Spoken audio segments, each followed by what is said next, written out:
All right, let's get it. Ladies and gentlemen, welcome to the Bullpen.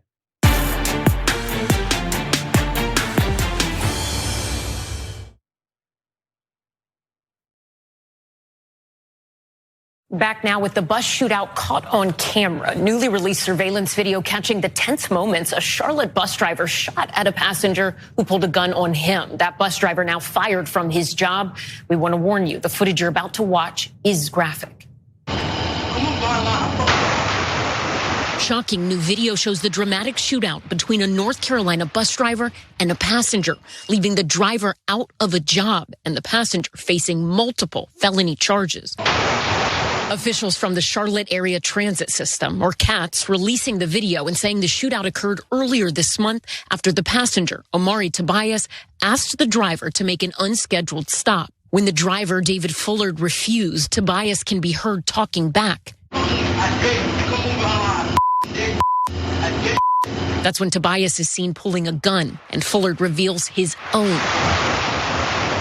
Shots are exchanged as the bus drives off the road. Wow. All right, we brought you that story when it first happened. Today we have Joshua Davis, singer-songwriter, who was a witness to that shooting. Joshua, thank you for being on the show. How are you? I'm doing all right, man. I appreciate the opportunity to speak. Yes, sir. Talk to us about what happened from your point of view, and where were you located during this situation? Well, I was sitting directly in the front of the bus. Mm-hmm. I was actually having a conversation with the bus driver before everything had occurred. Okay. And I felt like something was about to happen, you know, when the young man had got on the bus, and then when he walked past me again to come to the front of the bus to ask the driver to drop him off at an unauthorized stop. You know, that feeling had got on me a lot stronger. I didn't want to do anything drastic or make any drastic movements, you know what I'm saying, because I knew something terrible was about to happen, you know. And I didn't want to put myself in any unnecessary danger, even though I was in some unnecessary danger doing this. Let me ask you this, because I understand what it means to keep your head on the swivel, to have that awareness and be alert. What was it that tipped you off, that created an indication this could be something more? Was there an argument? What was the nature of that argument?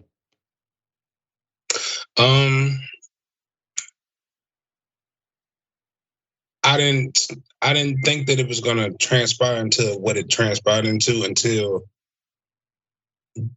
the word exchange, you know, never calmed down, you know. And once I heard the young man, I believe his name is Tobias, Omari.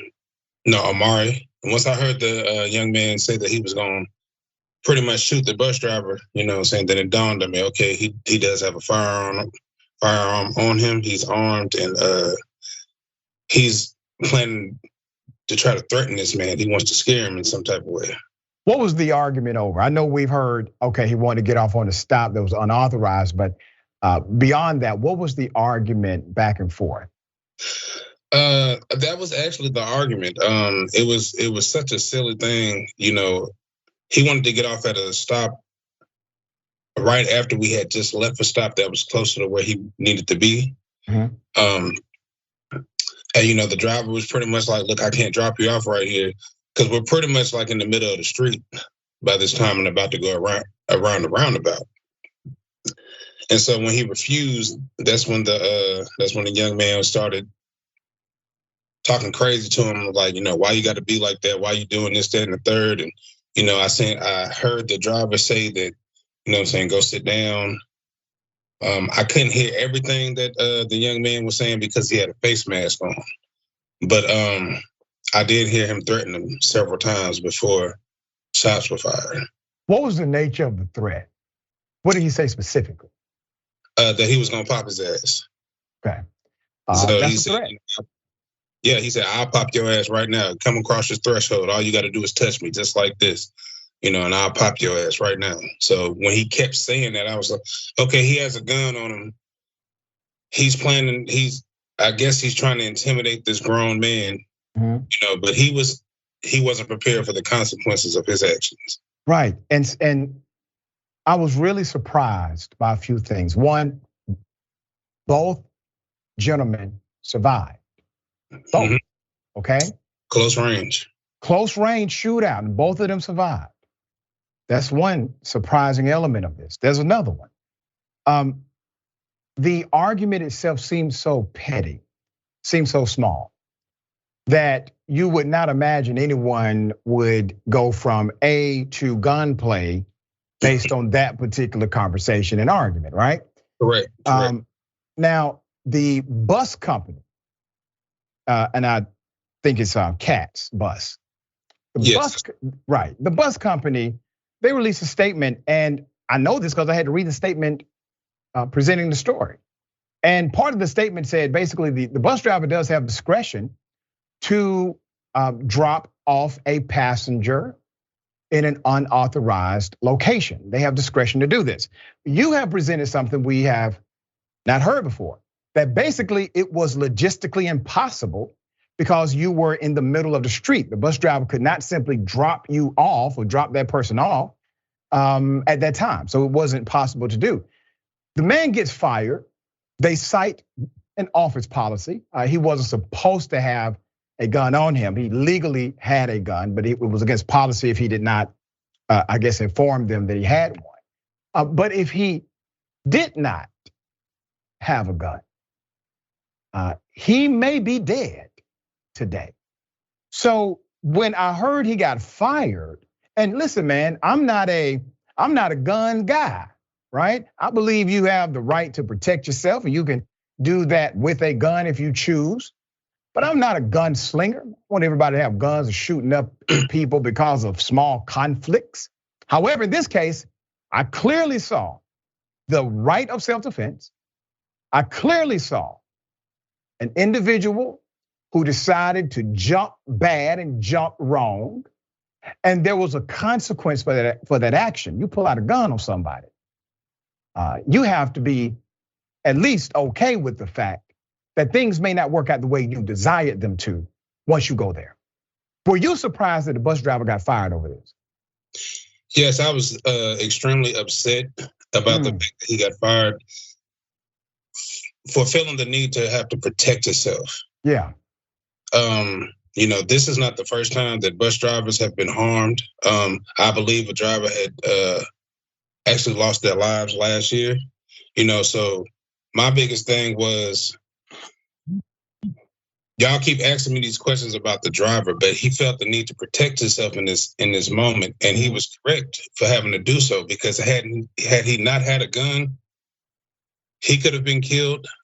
Me and the other lady on the bus could have been killed. The bus was still moving. Yep. While the shooting was going on. And after everything transpired, that's one of the first things the driver said to me. He said, "I know I just lost my job." I'm like, but that's crazy. Wow, he knew it. Now that's an interesting conclusion, because I would have gave this guy a promotion and made him something, right? An award, because he protected the lives of those on the bus. A person pulled out a gun and used it, and passengers were there. He saved you all. Everybody survived, right? Has there been any movement locally by, I don't know, activists perhaps, possibly even some members of the executive board for the company? Have they said, listen, we don't need to fire someone who acted in not only self-defense, but in the defense of others and likely saved lives? No, there hasn't been any type of movement of that nature. And actually, I've been wanting to bring awareness about the situation because, you know what I'm saying, it was very traumatic for me. But at the same time, I feel like the city needs to do better about protecting their people. Instead of trying to, you know what I'm saying, hold him to a standard because it's a certain type of policy, where y'all also should be trying to protect these people as well if y'all don't feel the need to protect themselves. That's right. And I got to say this, and you know it's true. police officers do actions not like that. They do actions where a person is not armed. They kill somebody. Chief comes out and says, well, it was a violation of policy, so we're going to suspend them with pay. They come back next month, right? So if there's a policy violation, okay, give him a policy reprimand. Right. But the overwhelming reality is he acted in self-defense and in the defense of others. And I also saw in the official statement from Katz that he didn't push a button and did not de-escalate properly. What do you say to that statement? He did not push the button. I guess there's some panic button up there, and he did not de-escalate properly. What would you say to that? I would say that I feel like that's foolishness. Because I was there. The driver never got hostile with the young man during their verbal altercation. And they keep trying to make it seem like there was something he could have done. But when you have somebody that already has malicious intent on their mind, there's nothing else that he could have done. You know what I'm saying? And I don't think the driver expected for that to happen. You know, I feel for him because he's just a man that just wanted to go to work and go home. That's not right. have to deal with this foolishness. That's right. You talked to him. So you all engaged, there was a rapport. Did you already know him from the route, or was that your first time engaging the bus driver? That was my first time speaking with him. He seemed like a, very nice man, very kind. I spoke to one of his co-workers and they said, he came to work and he didn't bother anybody. I think I was told that he was on the job for like 20 years. 20 years. Yeah, and and now he lost his job because he felt the need that he needed to protect himself. And their biggest issue is, well, you shouldn't have had a gun. Well, he shouldn't have had a gun pointed in his face either. So what are y'all gonna do about that? Very well said. Joshua Davis, I will leave it on that. Very glad that you all are okay. I know the trauma cannot be easy. And I appreciate your willingness to share it and to be an advocate for a bus driver who was an advocate for you in that moment. Yes, sir. I appreciate y'all for having me. Yes, sir. Thank you so much, man. Appreciate you being on the show.